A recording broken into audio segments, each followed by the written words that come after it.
Good morning, it's Olay, and right now I am at Thompson Park. I'm gonna be biking the entire route. So this is near the Leslie Spit area, and it goes all the way out. So if you look on a map, it actually goes all the way out. It's kind of just this, it looks like like a piece of spit. Like that's how the land is formed. And you can get great views of Toronto. So we're gonna go and see that. So I've brought my own bike, but if you need a bike to rent, you can rent these Toronto e-bikes. And these are about 12 cents a minute, and for 90 minutes it's like $15. So already I've been riding for maybe like 2 minutes, maybe like about a kilometer and a half, and I'm already seeing these great views of Toronto. You can see it just goes all the way down. So a lot of people are running this track. It's a great track to run, but I prefer biking it. It's gonna, you're gonna save a lot of time. Here's another view of the city down there. I'm sure it will open up a bit more as we go, but this is just really nice, beautiful views.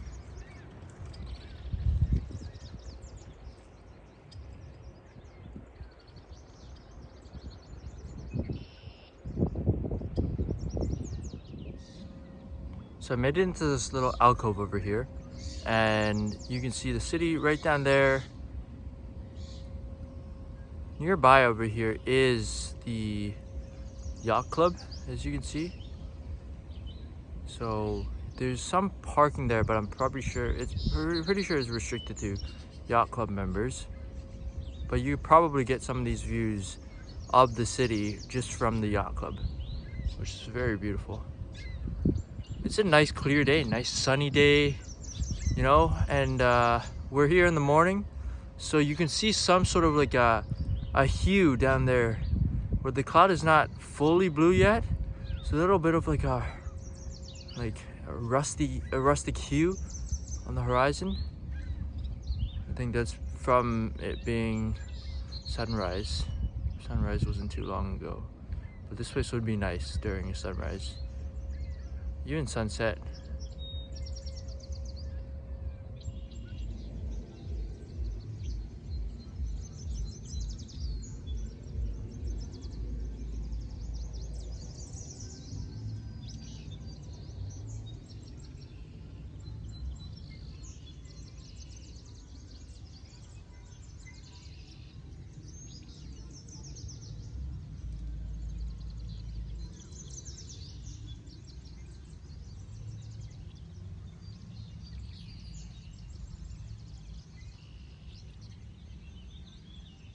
So the nature around this park is also really nice. I mean, you're gonna be looking west a lot just for the city views, but if you look east, you'll have some ponds in this area, and then way out is just the rest of Lake Ontario, just stretching all the way. I'm only about halfway through the actual bike trail and everything, so yeah, I've been biking a lot, and I feel like, yeah, I'm only halfway, so there's a lot more views to see, but these are some beautiful places. Just be careful when you're coming here into these areas, these like bushy areas. They got poison ivy over here. They have giant hogweed, and a bunch of other like poisonous plants. They'll have signs. So be aware of those before coming here. Make sure you don't touch any of that. That's gonna turn a good day into a bad day, right? Also on these little trails, especially in the morning, there's a lot of morning dew. There's a lot of snails coming as you're coming into these little grassy trails and those gravel trails. So just watch out for those. Watch your step. Try not to kill that many snails. And if it's your bike, I'm probably to get out of here, I'm gonna lift my bike and try to get out so I don't crush these snails. This is a cool trail. It just goes down there, and it seems like from the side, it's an ecological research center. So this area behind me is Triangle Pond. And over here, you got the pedestrian bridge over here that just goes right over the water. I'm pretty sure it's a floating bridge, and usually as a cyclist you're supposed to dismount. And here you get a nice view of the city as well, so I'll show you that.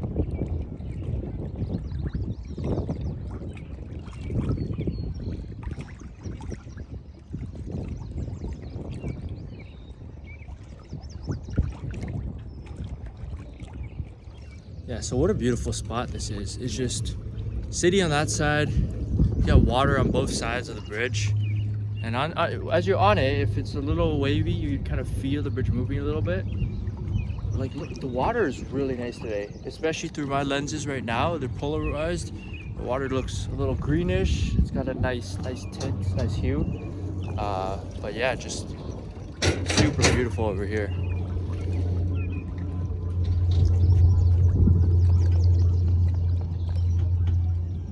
Wow, can't believe I'm missing out on all these views.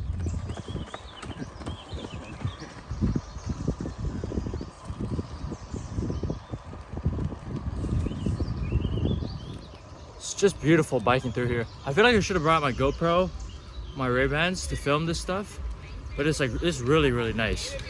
Turns out, I talked to someone, and yeah, this whole place is pretty much man-made. You know, I gotta double check that and everything, but this was part of like the project to make Toronto sort of like, you know, make the ports of Toronto, the Portlands.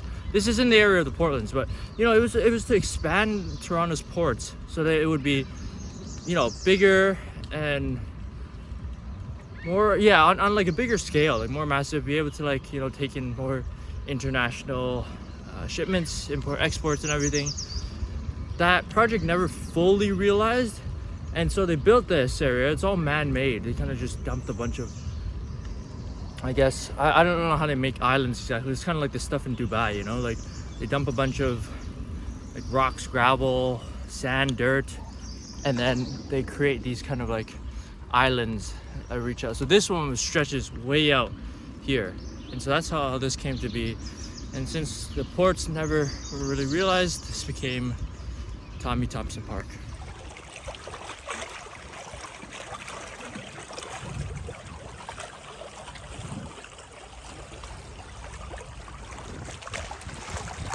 Guys, I think we hit the jackpot view over here.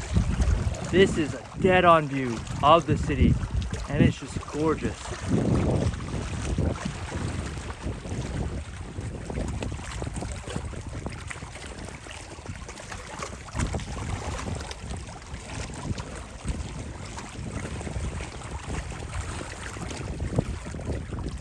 That strip of trees and land is Center Island. So we're kind of all the way, we made it all the way on the other side of Center Island. See, that's how far Leslie Spit goes out, and that wraps around. The view of the skyline. We got just enough clouds to make it look nice without blocking anything. Oh, wow, the CN Tower towering right there. That's beautiful. And you can really get a good size comparison for that new condo I was talking about. See, you can see it's right up to the observation deck of the CN Tower.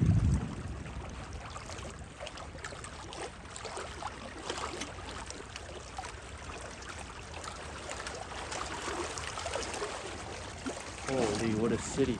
As you're over here, there are these little like mosquito kind of gnats hanging around. Maybe they're midges, I don't know, but kind of ruins it a little bit as you're here. You gotta keep on fending them off. But that city view is just so beautiful. I could spend a lot of time here, and this area is just kind of like secluded on its own. As you can see, you know, you're kind of just like in this little cove over here. And it, you know what? It would be really nice in the fall when it gets cold and these bugs are not around. Oh, it would be nice. A nice fall day where it's not too cold. Now at the very end down there, you can see that there's a lighthouse, and you go up to that. Could be nice. And there's sort of a loop that this place does. It loops around this road over here, and it comes out the other side, sending you back the way you came from. Now, I would go down these loops with my bike, but my tire's not really rated for this exactly. Probably should have brought my mountain bike for this like loose gravel. So maybe I'll probably walk the loop and then see if there's any flat spot, smooth parts where I can just bike it. So this area is much nicer, I found. I'm in the shade a little bit, so it doesn't seem like the bugs are bothering me as much.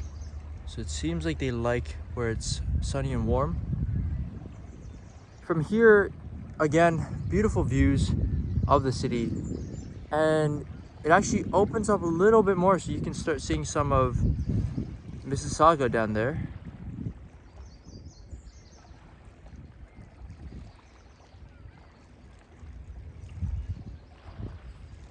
And if you just kept traveling down the 401 over there, then you start getting into like Niagara Falls region, which I don't think we can exactly see from here. Another thing I like about this part is the beach. It is a rock and brick beach. I'm very curious how all these bricks got here. Obviously they were buildings, because you can see that there's bricks, there's the rebar, there's like concrete slabs and everything. So things were built here. They're no longer here, but the remnants remain.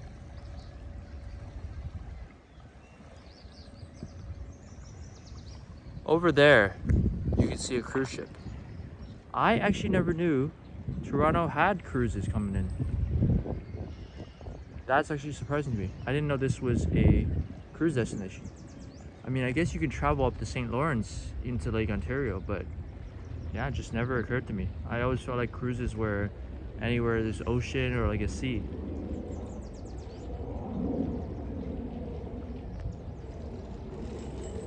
It's just so quiet here, and it's incredibly peaceful. I mean, like, look at this water. Look how clear it is coming up onto land here. See that? Look how it just slowly like laps onto this beach, and the sun is hitting it just right that the bricks in the water sort of give out this, I don't know, it's beautiful color.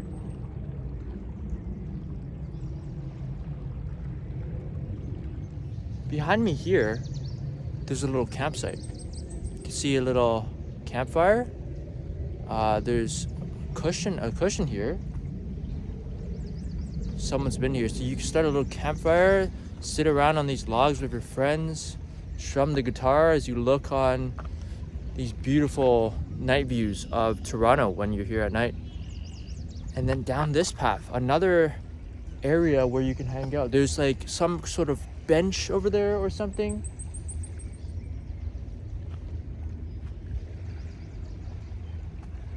Wow. Who set these up? I don't know who set these up, but like it's nice. People come here. And I know why. The funny thing is, I'm actually gonna be up there in the CN Tower today at around 6 p.m. I'm gonna be up in the observation deck, go all the way up on the floors, get there, see the city during the day into sunset, into the night views. That is what I've been told is the best way to see the CN Tower. You know, then you get all three. That's gonna be really cool. Alright, so I've made it to the farthest point of Thompson Park. As you can see, just out here is just the rest of Lake Ontario, and it just keeps stretching all that way. You don't see any other land other than you just see the horizon, just sky and water. That's it. It's a very beautiful area over here. I sort of out here, the places I pass are sort of the best views you will get of the CN Tower. And over here, there's a little bit of a U-turn, and you just get sent back to the way you came from. There's a lighthouse up there. I'm curious if it still works or not, but it's a little cool area to explore. It seems like a nice calming day to be on the water. I really wish I had a boat. You can see some boats out there. You're probably fishing and everything. Man, that would be nice. And then you can just take your boat and see all these views. But damn, Lake Ontario is huge. Doesn't feel that big compared to a lot of other bodies of water, but man, there's a stretch on.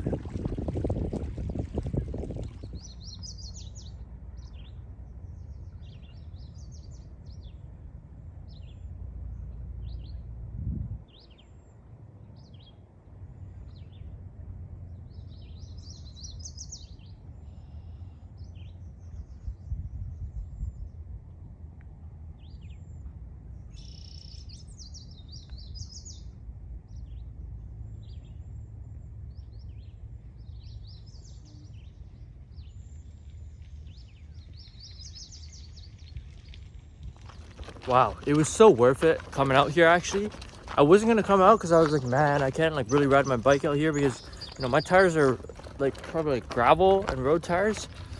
But I just walked it out here. It's not too far. It's not even too far from where that trail splits and where the loop starts. Earlier I was saying, and man, was it worth it coming out here.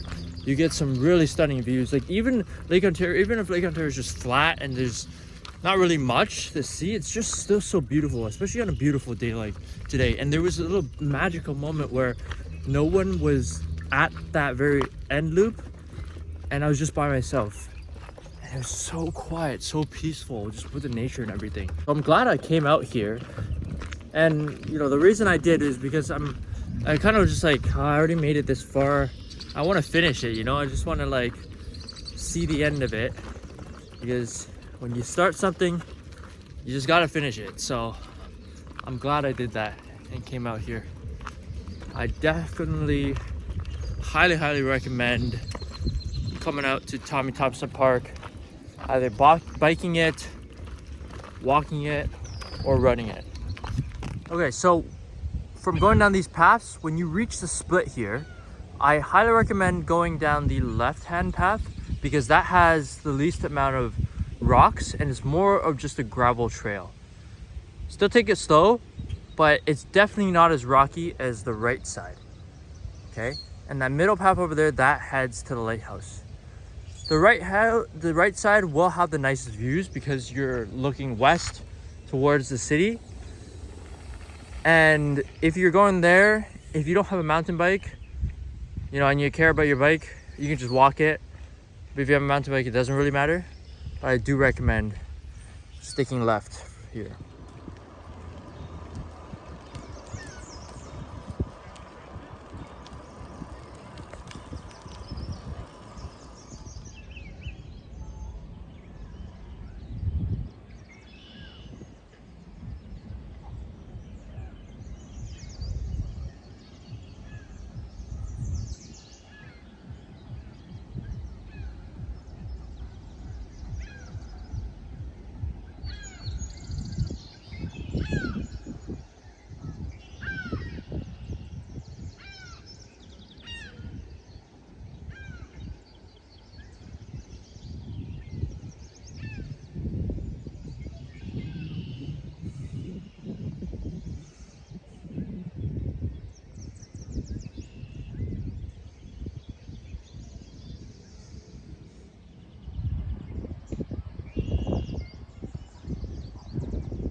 Basically, this pond has a lot of turtles in it.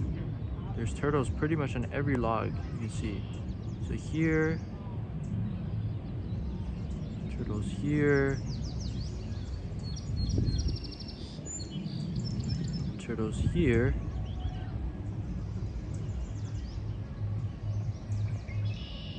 turtles there.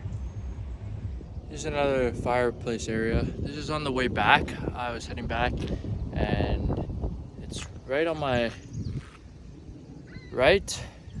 On the right there's an unassumed road. Came down here, found this, and another beach full of like rubble and everything.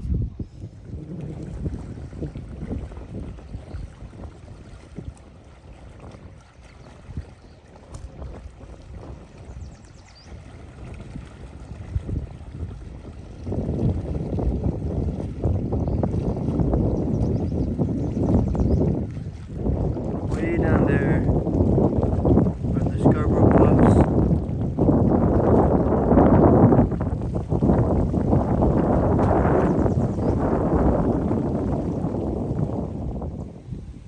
When I look out here on Lake Ontario, I wonder to myself, what's the difference between this and living in somewhere like Vancouver or Halifax, like West Coast or East Coast? Because this, honestly, if you told me it was an ocean, I didn't know it was a lake, I believe you.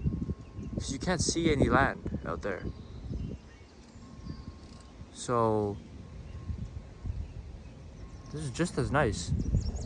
I think the reason I haven't, fully enjoyed Toronto is because I don't live by the water. I think if you live by the water, it's just as nice as any of the coasts. Because it's also cooler by the water. And you get the breeze off the water, lake effect. It's not a sea breeze, but still, it's, like it's nice out here. Maybe we're gonna live by the water. Okay, so I'm finished biking Thompson Park, and yeah, I highly recommend this place. It's really, really nice. It's worth it going all the way to the end on a bike, and there's also very convenient parking in the area. It's free. So it's really cool. They also have these signs and everything that show the history of the actual park, and so it could be worth your while to like come and read these signs. It's very cool. This place didn't exist at all. So like the other person said, it was true that this place is fully man-made. It started off as sort of like a breakwater point, so that when the St. Lawrence Seaway opened up for shipping and everything, so it was built as like a breakwater. So the first big long path was built, and then there were two offshoots on the west and east side that were later built. Now the park was just built from debris from construction sites and everything, just all the rubble. So that's why you see a lot of bricks lining the beaches and a lot of like concrete slabs and everything. So that was all from demolitions and everything. Then the lake was dredged, and then the sandy silt was sort of added into this area. It was dredged to allow bigger ships to enter because the port of Toronto was growing, right? So they did that, and then this place was sort of barren for a while. Like all this nature and all this greenery did not exist. This was later like restored and like planted and everything. So all this was through years of restoration and turning it into sort of like this green space and park and habitat for lots and lots of animals. So it's very, very cool history. Yeah, it's just thinking about how long that must have took is crazy.